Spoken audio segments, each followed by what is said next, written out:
So I can understand the argument, say it might have diminished it a bit, but I thought Oba's reasoning was actually quite accurate.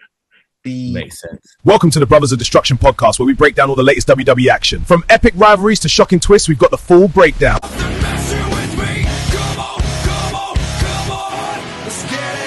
Yes, people, this is your boy PrimeTime. This is my brother Flace, and welcome to another edition of the Brothers of Destruction podcast right here.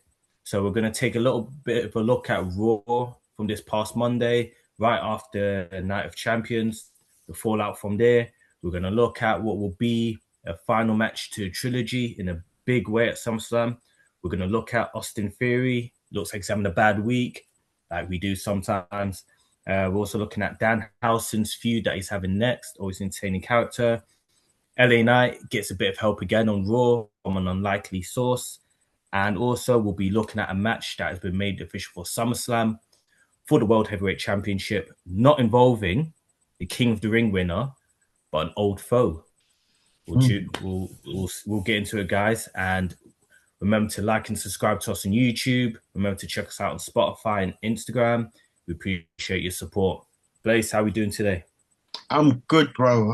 Yeah, listen, weather's wicked down here.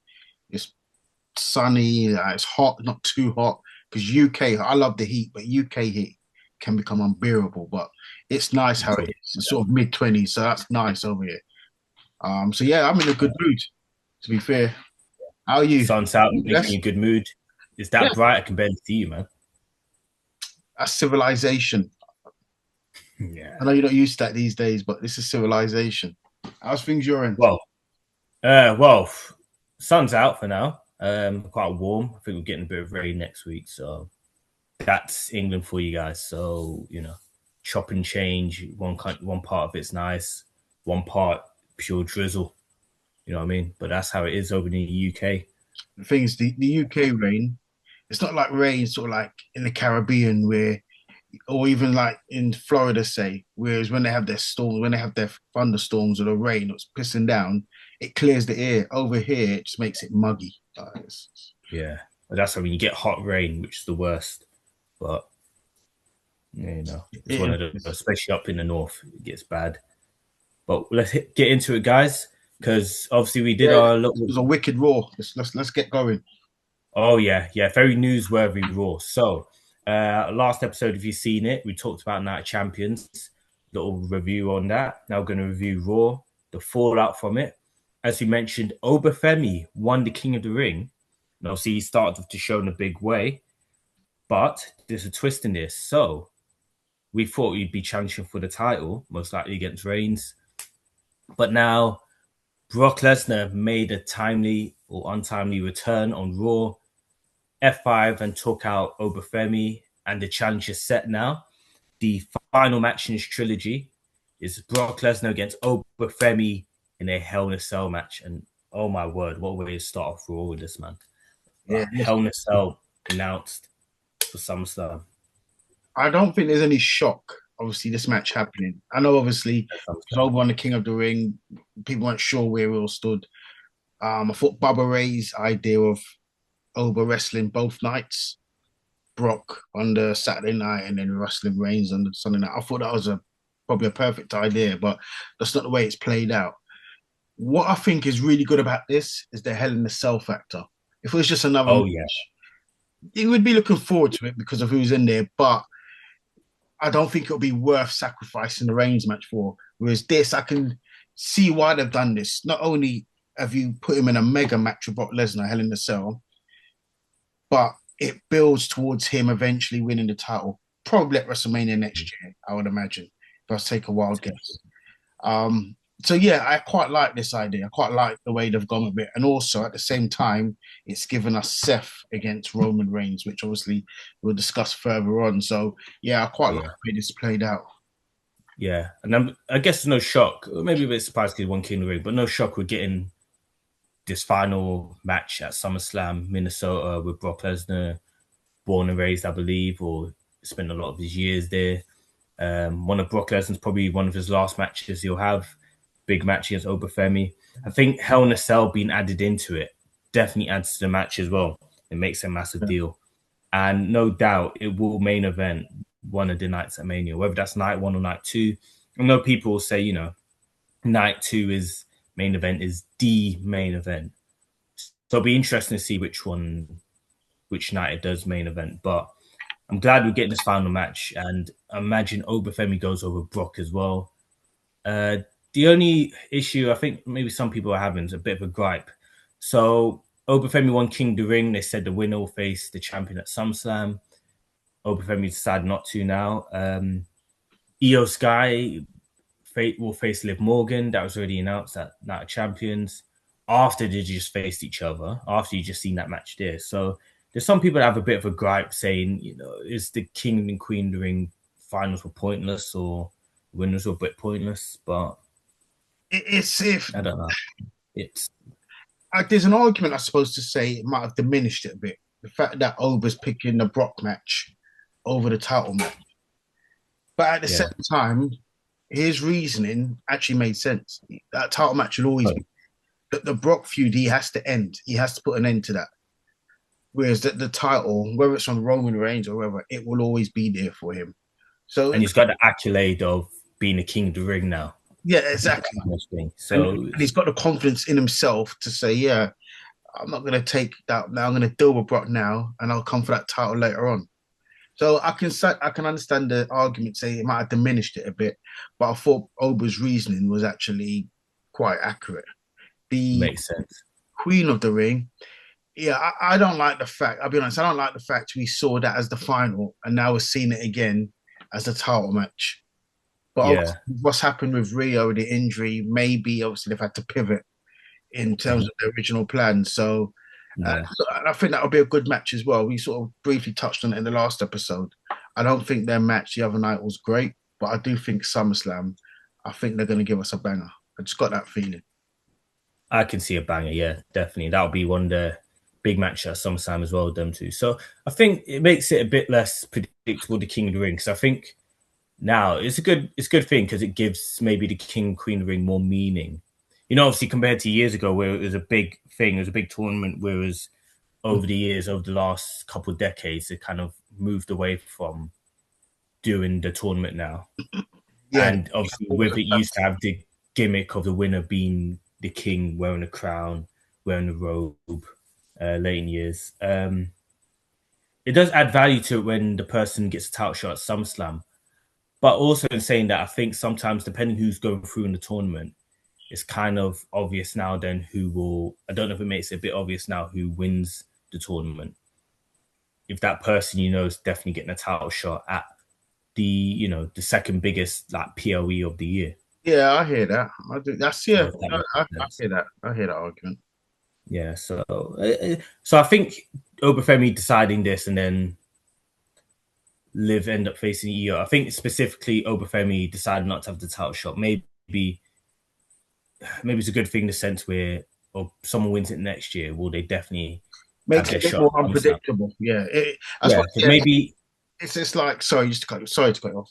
I suppose it's like anything in life. It's your pros and cons. In one sense, it makes it a bit more predictable. In another, someone might argue it diminishes it a bit. But I think the reasoning has to be right. Like I said, and I think with this case, with Oba, I think the reasoning is right. I think it's correct. And the fact he's got the confidence in himself, I think that carries on with the character. He's a very confident man. He's very confident in himself. And he's confident to say, actually, the title will always be there, which is true. I'm going to deal with Brock now, and I'm going to come for that title later. So I think it will work. As long as they're not doing that every year, because then it will diminish it. I think maybe, let this be the exception, not the rule. Maybe, it depends as well. I'm wondering if he will always have that title shot there now because he won King of the Ring. So I wonder if they delay that title shot happening or if he has to earn it again. Because maybe kayfabe part of the contract was your title match has to be at SummerSlam or and if you say no, you're having this match instead, then the contract is void. So maybe you have to re-earn it. That's an interesting point. Has he forfeited it completely, or has it just postponed it? That's quite an interesting question. Yeah. They might explain that a Raw coming up or next couple of weeks, or they might just not acknowledge it. And I hope they do make it clear, clarify that. That's actually a good point. Yeah, we shall see. Into next point. So someone with potential, people talked about being world champion at some point. Austin Theory is part of the division. Now, important to note as well, the week Austin Theory is having. So, as they explained on commentary as well, so I think they're building up to something here. Paul Heyman came back with Brock Lesnar. Big shout out to Paul Heyman returning. He came out, but Austin Theory didn't know he was coming back. Austin Theory didn't know. And it's like Paul Heyman walks off. It's like, oh, it's a bit awkward there. Theory doesn't know what's going on. Theory ends up having a match with Joe Hendry, and he loses that match. He lost it clean, which surprised me a bit. Yeah. He lost it clean. And this is a week after losing the tag titles in London that I went to. Losing the tag titles, getting knocked out by Seth Rollins. And yeah, as they said, Austin Theory's having a bad week. They've built on commentary. Yeah. Where's this going then? Is this marking a change for Theory? Because obviously they showed backstage, obviously him and Maxine Dupree been talking a while. Now he's sort of... I think they've been doing more than that, what they're hinting at. I think they've been doing more than talking. Well, not well, you never know. Like they've been clapping cheeks. Well, we'll see anyway. Apologies for that. In the storyline, obviously. In the storyline, yeah. I think they're both with someone in real life. Yeah. So it's the thing where Theory is there a change for Theory coming up here? Like they were teasing something a couple of weeks ago, him being more aggressive. Now that Logan Paul was out and everything, and Bronson Reed was out, but all this happening now, they teasing something big happening for Theory. Aggressive side, is he going to move away from the Vision? It's going to be a thing where, you know, with the Vision, there's always that member that gets kicked out within the group. Is he going to be that guy that gets kicked out? He's going to turn face. Yeah, kicked out for who though? Like, I think the Vision's done. Really, I think Braun losing to Seth the other day, I thought that was quite a pivotal moment for the Vision as well. They lost the tag titles, then Braun lost to Seth. Paul Heyman not around, and then obviously coming back, not letting them know. As you said, Austin Theory, where does he go? I think the Vision's done. Yeah, Bronson Reed, they've not announced when he's coming back. So that's another. If he's coming back shortly, then maybe something can run. But I don't know. For me, it just seems like they've run their course, and they should all go their separate ways. In regards to Austin Theory in particular, I'll be honest with you, I've never really been a big fan. So I don't know. I don't see where, you know, with all due respect, I don't see where he fits in. I don't know if he's a face, a heel, or whether he'd make a good face, or a good heel. In ring, I think he's okay. I don't think he's outstanding. On the mic, I think he's below average. I think he's been overrated for a long time. What I say about him, he's got the physique, the look of a wrestler. Like outstanding. He's got one of the best physiques in the WWE currently. Yeah. Everything else, I think, I don't see it with him. Like I never have. I've never really seen it with him, to be honest. I think the fact he's been there that long, and it kind of like they are trying to push him a few times, or, you know, try and do this with him, that with him. I think they do see something in him still. And obviously, I think he's a great talent. I'm a big fan. Yeah, you're a big fan. You're a big fan. Yeah, I'm a big fan of him. And I think there's potential there with him. Because I don't think it's a finished article with him whatsoever. I think it'll get even better. But maybe they just haven't found it with him yet. A bit, obviously, you had big... Heyman made a comment a while ago, and he said Austin Theory's like Shawn Michaels from the Rockers. Rockers Shawn Michaels. Maybe interpret that as much however you want, but I think that comes off more as him saying he's like how Shawn Michaels was before he found his niche and before he found his character on his own. But Shawn Michaels was still quite charismatic, and in ring he's outstanding. You can see in ring even then he was incredible. He was an incredible worker. But then you could argue people still see that in Theory, like he's got good attributes doing this. Things there, and he's still accomplished. It's all about opinion. So I'm speaking for me when I say he's nowhere near as charismatic as Shawn Michaels was in the Rocker. He's not on the same continent as Shawn Michaels as a performer. When we talk about Shawn Michaels Rocker, I don't know. I don't see it, unfortunately. I don't see it. Maybe having Maxine Dupree on his arm, maybe that, I don't know. Maybe that's his niche. Maybe it'll bring out a character there, and maybe she brings out the best in him. He brings out the best in her. And I then, think you could be thinking where she turns heel and sides with him still. You know, yeah, the way he made that comment to her about if she's going to forgive Chad Gable, and then that's them done. So I wonder if she ends up picking Theory over forgiving Chad. do you know what? That might actually be a decent feud for Theory. Yeah. Chad Gable. Because Chad Gable in the ring will bring out the best. If he wrestles Chad Gable, and I can only speak for me, and I'm sitting there thinking, I really don't see it with him, then really, I just don't see it with him, because Chad Gable brings out the best in pretty much everyone he wrestles. Chad Gable. Oh, no, I think them two have a banger match. I reckon. Yeah, that's what I'm saying. Chad Gable can wrestle. I look outstanding. And I'm in the worst shape of my life. So if he wrestles, if Austin Theory was to wrestle Chad Gable and not look great, then there's a serious problem. So actually, I think that might be a good feud for him. Might be, yeah. Hopefully they do something with Theory, or see what they do with him. Maybe the Vision do stay together, but you don't know. Might be come to the end. We'll see. We'll see. The We'll Vision, see what happens. I think they've run their course. The Vision. Yeah.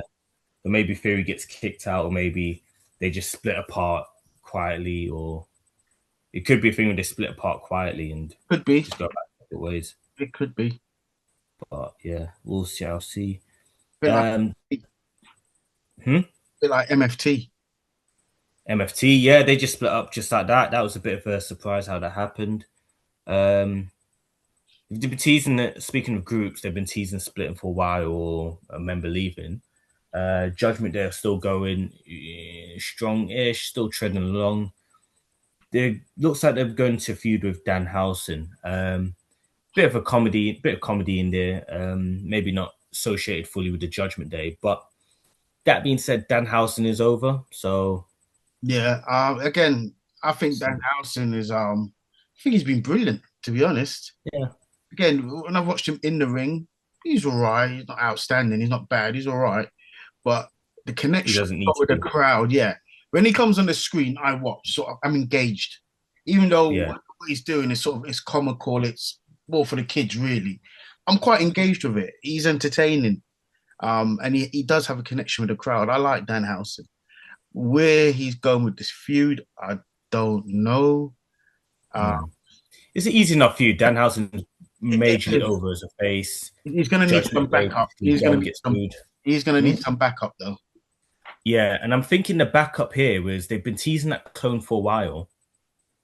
Him cloning someone. They've got that, that backstage thing where he's got an experiment there. Yeah.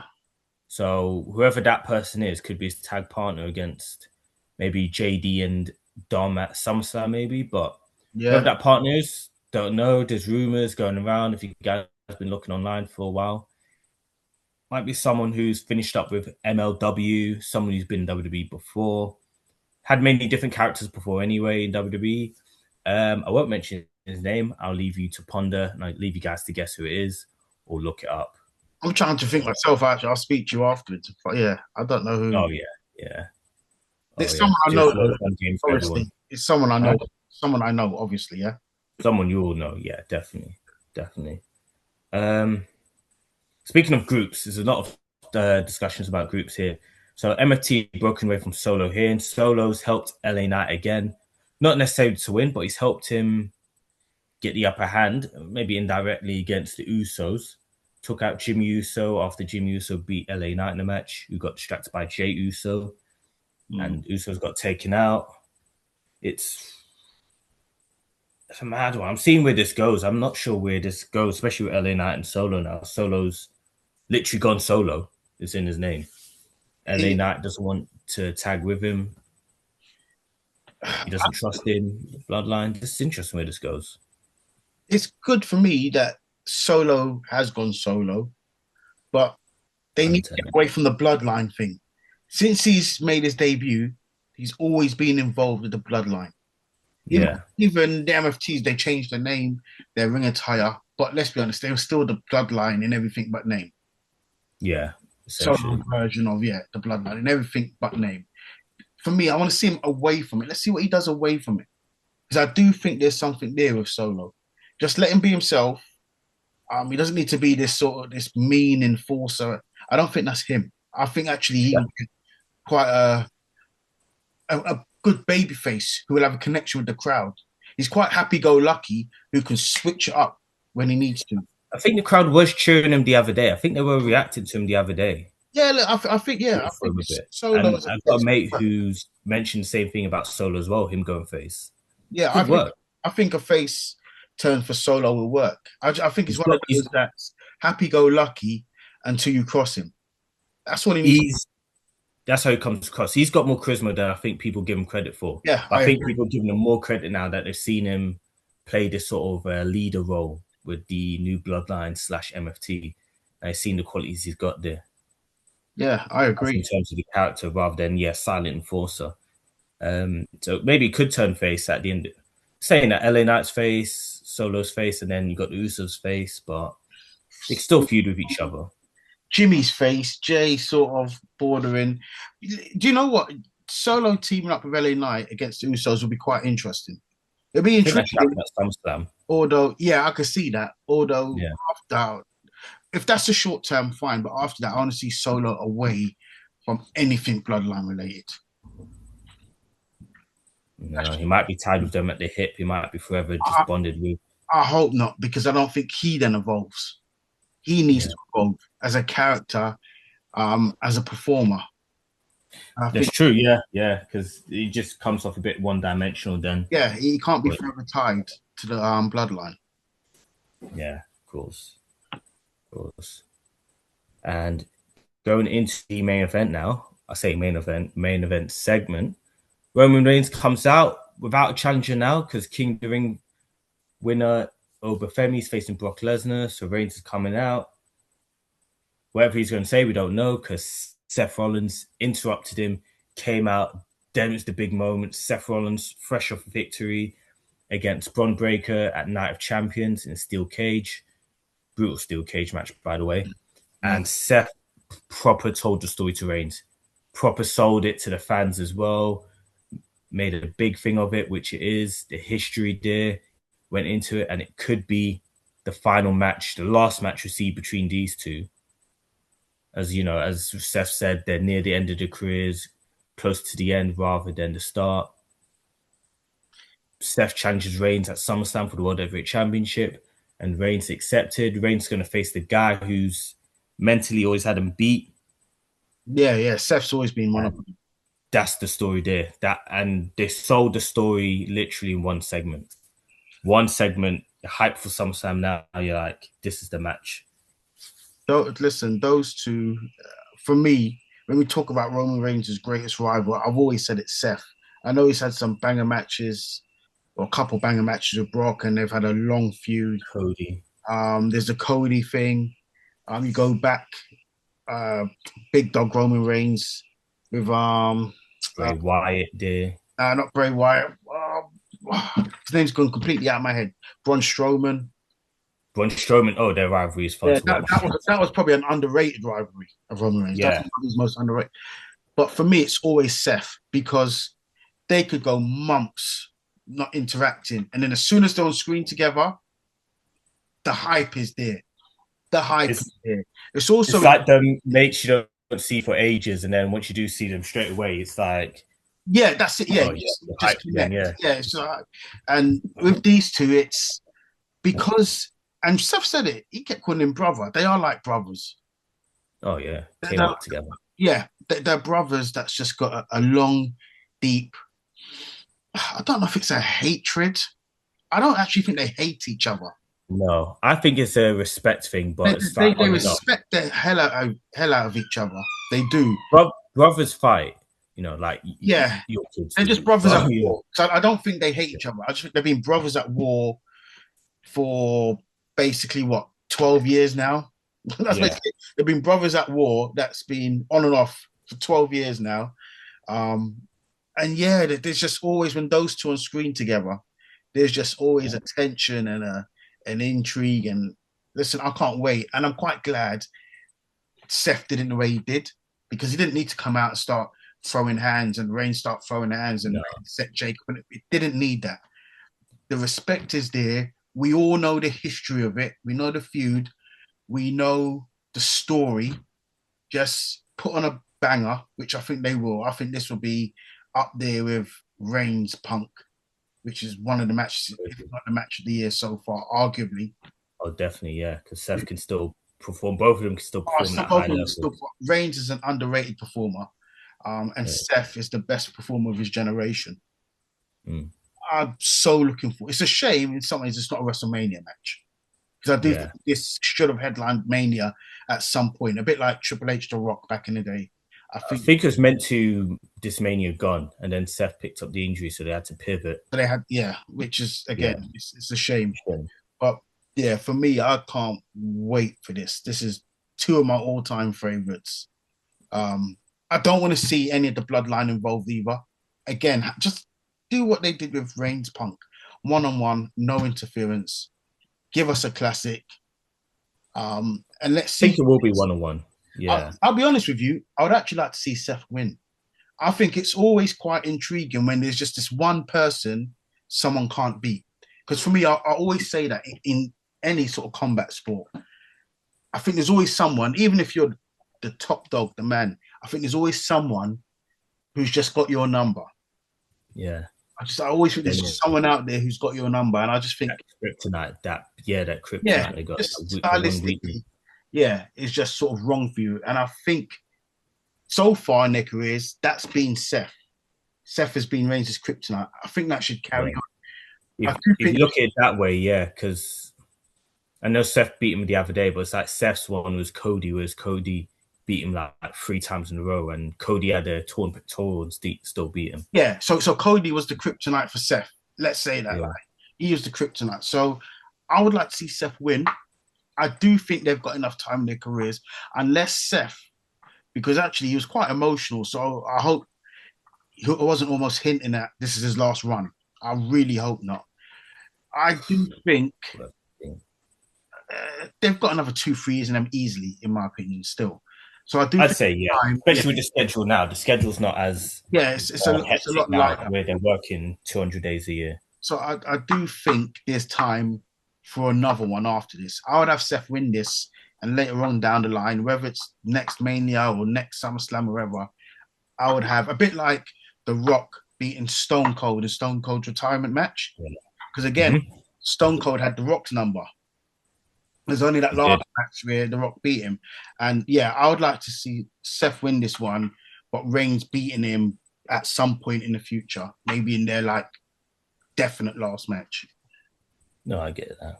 I can see that. You never know. They might have that rematch, but I reckon even if they might do, they won't rule out, but they'll tease this one like it's the last dance. I think Seth said. That gives it more intrigue. That gives it more intrigue. Yeah, it's like, you build up as potentially last match, and it might be, might not be, but I hope not. You just never know. Plans change, plans pivot, injuries happen. Yeah, but just the last match, I'm hoping it is a bang, and I think it will be. This is the last match. I've got no doubt about it. This is the last match, and it's a banger, and Reigns maybe finally gets over that hump. Then there's a great story told there. Yeah, if they're saying to themselves, this is going to be the last time, these two, then I'd have Reigns win. But this pushing 15 years in the making. Yeah, but it is. But I would like to see Seth beat him clean, because that's never really happened. One-on-one, Seth beat him clean. I know he beat Reigns at the Rumble in 21? 22. 22? Yeah. 22. So I would like to see Seth beat him clean, actually. But if this is to be the last one, if that's their thinking, then I would have Reigns win. Yeah. But what we'll say is we'll get into more depth into this feud in the coming weeks, because this will be a big feature on Raw for the next few weeks, building up to SummerSlam. One of the biggest matches at SummerSlam, which could make this one of the most anticipated, one of the biggest SummerSlams in recent memory. Yeah. Depending what other match you announced for it, but you've already got 2 banger matches announced. Free impacts on paper, really. Free. So should be a good one. Should be a hot summer. Should be a hot SummerSlam. Should be fire. But we'll get into our next episode, guys. We're going to get into SmackDown, and we'll have the fallout from the Night of Champions. Sami Zayn win the title. We'll check into that on the next episode of Brothers of Destruction podcast. Just remember to like and subscribe to us on YouTube and check us out on Instagram and Spotify as well. And we'll see you guys next episode. Enjoy the rest of your day. Take care, everyone. Love. Thank you for watching the Brothers of Destruction podcast. Remember to subscribe so you don't miss an episode, and look out for our question of the week.